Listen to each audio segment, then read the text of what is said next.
Bien, continuando con el estudio de los elementos de transición, hoy vamos a tener la sesión de lo que son las propiedades químicas de estos elementos. En la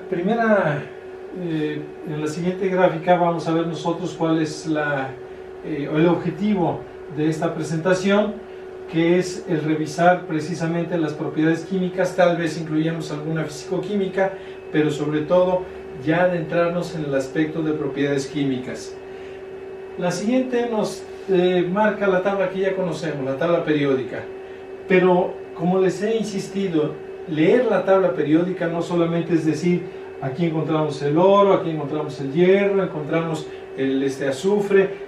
No, es saber qué es lo que está pasando en cuanto al comportamiento, basándonos en esas propiedades físico-químicas que ya hemos nosotros revisado. La siguiente nos presenta a nosotros una tabla en donde nos preguntamos: los elementos de transición son importantes porque son muy abundantes, porque ¿qué nos aportan? Viendo este primer aspecto, vemos nosotros, y aquí tenemos dos columnas en las cuales en la primera de ellas vemos un porcentaje en peso de elementos que se encuentran en la litosfera y en la hidrosfera, las dos capas que circulan a la Tierra, en donde el oxígeno tiene casi el 50%, la mitad. No solamente por el agua de ríos, mares, lagunas, sino porque mucha de la materia que está contenida en esa parte que llamamos litosfera, pues es esa base de compuestos de oxígeno, combinados precisamente con silicio y con aluminio, para formar los silicatos, los silicoaluminatos también. Cuando hablamos nosotros de la litosfera, claro, puede ser una capa tan profunda como de 20-25 kilómetros, pero estos porcentajes generalmente son de una perspectiva y un estudio que se hace de los primeros 10 kilómetros de profundidad en la corteza terrestre, y la razón es sobre todo de tipo técnico. Para poder explorar más allá se requerirían condiciones de riesgo y de dificultad técnica que no es fácil tener en este momento. La parte de la hidrosfera, bueno, pues es todo lo que comprende el agua, pero bueno, arriba de nosotros también están 10 kilómetros de atmósfera, más allá hay otras capas en donde los elementos químicos son muy poco abundantes y casi inexistentes. El tercer elemento, estamos hablando nosotros del aluminio, un metal muy abundante, y apenas en el cuarto lugar, con casi el 5%, está el primer elemento de transición. En esta columna tenemos nosotros casi al final, con un porcentaje ya menor, al segundo elemento de transición, ¿sí? Vean ustedes, estos 10 primeros elementos, para poderlos explorar, poderlos extraer, pues están representando casi el 99% de abundancia en peso en esa parte de la corteza terrestre. Cuando vamos a la segunda columna, encontramos aquí el tercer elemento de transición, también con un porcentaje relativamente pequeño. Y los siguientes elementos hasta completar 20, junto con esta columna, nos están dando el 99, casi el 99.5 de abundancia. ¿Qué quiere decir? De los 30 del bloque D, considerando estos tres, hay 27, más los de transición, que están contenidos en este porcentaje. Entonces, la primera conclusión que podemos obtener: los elementos de transición interna, no son realmente abundantes.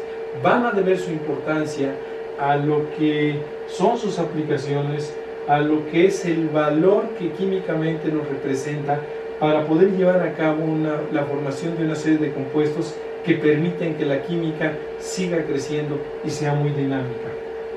En la siguiente gráfica tenemos nosotros algo que nos hace ver cómo encontramos a esos elementos en la naturaleza. Muchos de ellos están en forma no combinada.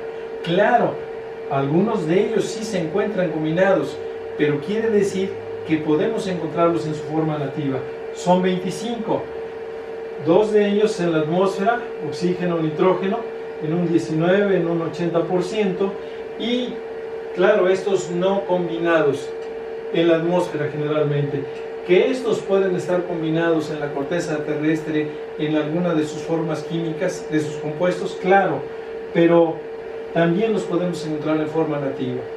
Igual sucede con el carbono y con el azufre, que aún combinados también los podemos encontrar en sus formas alotrópicas o como azufre natural.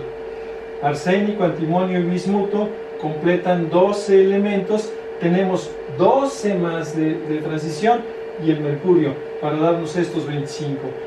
Muchos de ellos, insisto, también combinados químicamente, ¿sí?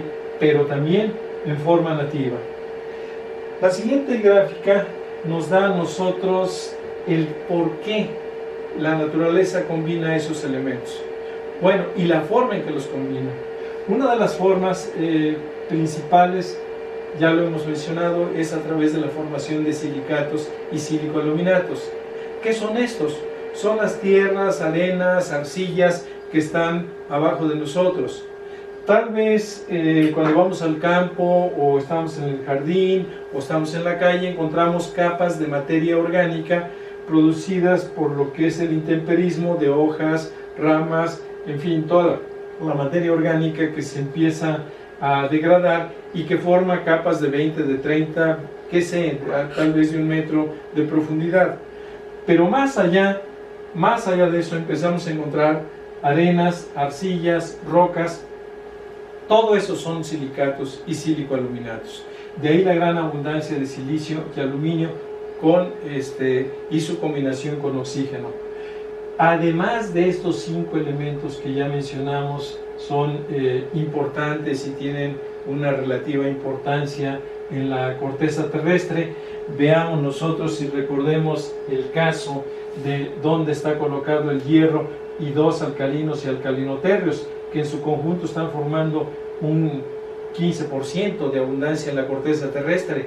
Pero no son los únicos que se combinan para darnos a nosotros esos silicatos y silicoaluminatos. Claro, hay más de estos cationes, a lo mejor estos son los más representativos.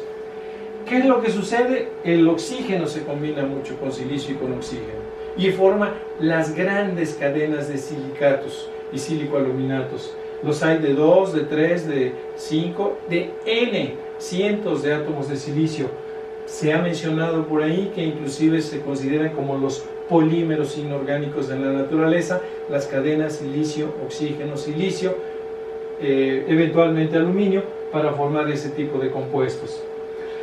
Otra cosa importante es que este tipo de compuestos, los silicatos y silicoaluminatos, son resistentes al calor, al intemperismo, han estado ahí por millones de años en la corteza terrestre, y su carácter débilmente ácido los hace que precisamente puedan captar a estos cationes y otros más para formar toda la gama de rocas, piedras, arcillas en la naturaleza.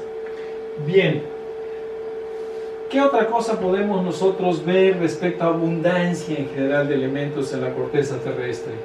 Bueno, muchos de ellos están más al centro de lo que es la corteza terrestre, en el núcleo. Se supone ahí, se han hecho estudios, ¿sí?, que encontramos muchos de estos elementos, metales preciosos, o que no son tan abundantes en esa parte de los 10 kilómetros de que estamos hablando, ¿sí? Muchos de ellos, y aquí es donde recordamos el concepto ácido, base, duro y suave, ¿sí? Están combinados los metales suaves, ¿sí?, con un anión suave como es el azufre para darnos sulfuros, ¿sí? Muchos de ellos en esos silicatos se encuentran algunos disueltos en agua de mar, pero muchos formando parte de lo que es la litosfera. Ahí los tenemos presentes, y claro, en la atmósfera el oxígeno, nitrógeno y los gases nobles. Pero si quisiéramos nosotros rescatar a elementos de transición con esa poca abundancia, ¿qué haríamos? Es claro que si vamos al jardín de la Facultad de Química y escarbamos un poco y sacamos kilos de tierra, podríamos encontrar ahí átomos de oro, de plata. Tal vez de varios millones de átomos encontráramos algunos de esos metales que nos interesan. Pero lo importante es que para poder rescatar a los metales de transición, ¿sí?, y cualquier metal en general, necesitamos ir a lo que la naturaleza ha formado como venas o vetas. ¿Qué son esas venas o vetas? Bueno, son los espacios donde hay mayor concentración de un metal en particular en forma nativa o en forma de mineral, y que la naturaleza, a través del proceso de formación de la Tierra, ha ido acomodando ahí en mayor concentración. Y entonces se hace económicamente viable, costeable, el poder rescatar a esos metales. Las formas entonces que tenemos nosotros que hacer es, primero, rescatar esa mayor concentración, ese mineral donde si buscamos oro, plata, platino, iridio, tungsteno, cualquiera de ellos, hagamos un estudio de prospección, que hay muchas técnicas modernas ahora, y detectemos que allí hay una mayor abundancia. Y en esa abundancia entonces se puede encontrar en forma de silicatos, en forma de óxidos, carbonatos, sulfuros, por ejemplo el sulfuro de plata, si queremos nosotros extraer plata. Pero una vez que lo tenemos nosotros, si no está en forma nativa, si está en forma combinada, sabemos que es un metal y que por su carácter electropositivo se dio o desprendió electrones, los compartió más hacia el átomo más electronegativo, y entonces lo podemos ver como un catión. ¿Qué necesitamos nosotros? Aplicar procesos de reducción, que no es otra cosa más que la ganancia de electrones para poder liberar al metal. Pero antes de que podamos nosotros hacer eso, y si ya tenemos nosotros una mayor concentración, esos minerales se encuentran mezclados con algo que económicamente no nos va a servir mucho, como es la arena, la tierra, arcillas y otros componentes. A eso se le llama ganga, ¿sí? No son las gangas que a veces conocemos de otro tipo, ¿sí? Sino ganga es toda esta mezcla que no nos sirve. Por lo tanto, requerimos nosotros de un proceso de concentración. No es lo mismo tener una tonelada de un mineral en donde sabemos que hay más concentrado un metal, que tener a lo mejor 400 kilos con esa misma concentración, ¿sí?, o con esa misma cantidad, perdón, ¿sí? ¿Por qué? Porque industrialmente procesar una tonelada para obtener 2 kilos de plata no es lo mismo que procesar 400 kilos para los mismos 2 kilos de plata. A nivel industrial eso ya representa económicamente una ganancia. Esto nos lleva a que nosotros tengamos que aplicar algunos métodos de extracción o de reducción, sobre todo, decimos nosotros, de concentración del mineral. Antes de pasar a la siguiente lámina, yo les quiero mencionar dos de ellos, ¿no?, en lo que se encuentra la calcinación. La calcinación, por ejemplo, si nosotros buscamos plata, la plata puede encontrarse en forma de sulfuro. Y la calcinación implica el que tengamos nosotros una oxidación, ¿sí?, que puede ser con el oxígeno del aire, para poder transformar este tipo de productos hacia lo que son otras sustancias. Si partimos nosotros, por ejemplo, de una tonelada de este mineral, ¿sí?, no es lo mismo que trabajar con 700, 750 kilos de una sustancia que también tiene el metal que nos interesa, pero que obviamente es un menor peso. Pero además hay otra razón fundamental, ¿sí? Hay elementos como el azufre, que si lo trabajamos nosotros o se trabaja industrialmente, el azufre es un elemento que puede corroer mucho más los equipos y puede ocasionar también daño a las personas. ¿Por qué? Porque en los procesos se pueden separar gases como estos que son tóxicos, que son nocivos para la salud de la gente. Entonces, si nosotros hacemos un proceso previo de concentración de ese mineral, ¿sí?, y le quitamos peso, pero le quitamos ciertos elementos, vamos a tener nosotros mayor seguridad y mucho mejor ganancia. Otro proceso de concentración por calcinación puede ser cuando tenemos nosotros un carbonato, suponiendo que el metal tenga este estado de oxidación 2. Esta calcinación nos lleva a tener el óxido correspondiente y el desprendimiento de dióxido de carbono. ¿Por qué es importante esto? Porque también si nosotros tenemos una tonelada de este producto, independientemente de lo que pese este metal, a lo mejor trabajamos aquí solamente con 650, 700 kilos. Y claro, esto también económicamente es importante. Hay otros procesos para concentrar los minerales. Claro, también podemos tener nosotros la atracción magnética. Ya hemos comentado que hay algunos elementos que sus compuestos, los elementos por tener electrones desapareados, presentan propiedades paramagnéticas. Si yo tengo un mineral, lo muelo y ahí hay partículas de ese compuesto paramagnético, acerco un electroimán, es atraído, descargo yo lo que son las partículas al desconectar mi electroimán, vuelvo a recuperar y así puedo hacer una separación. Procesos de electrólisis o electrolisis también son importantes, pero vamos a ver qué es lo que sucede con un método que se llama flotación por espuma y que es muy interesante para separar este tipo de productos. Aquí tenemos una gráfica que nos representa y me va a ayudar para poder explicar lo que es el método de flotación por espuma. Miren, aquí tenemos una cuba o una celda en la cual hay mineral molido y ese mineral generalmente es un sulfuro. Los sulfuros de metales preciosos, de oro, de plata, de algunos otros metales, del mismo cobre. Si yo tengo un sulfuro de lo que sería este metal, voy a tener una composición de la molécula de este tipo. Y claro, va a estar revuelta con toda esa ganga, todo ese desperdicio que hemos mencionado.